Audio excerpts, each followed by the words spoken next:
a little more information on the laminate flooring cutting jig. This is a pretty simple build with some MDF that's already square. Cut the ends off square on it to a length a couple of inches, like 4 inches longer than the 24-inch flooring pieces. Made sure I had enough gap here to cut lengthwise.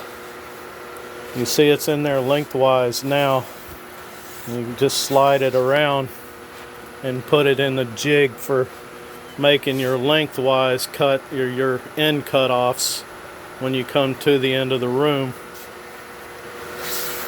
Real simple build. Just some plywood squared up with a nice true square.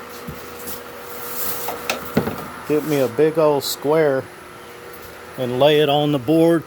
The light colored board right there just needs to be parallel to the edge of the main board, the base board you're using, and wide enough here for your saw blade to pass by here.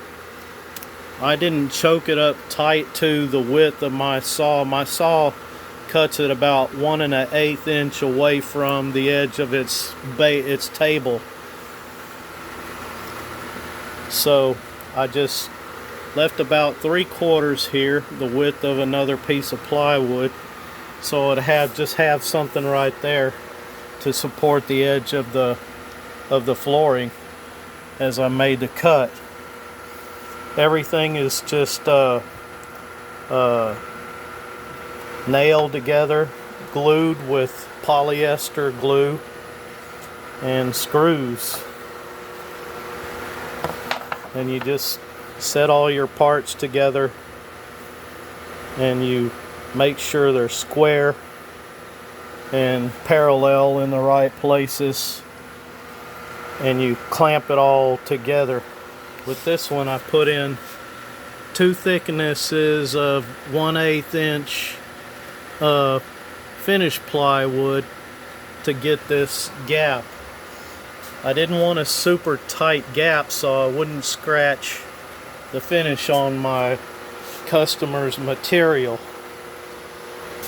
That's about all there is to this thing, but it's a real neat time saver and insurance of some accuracy on the job.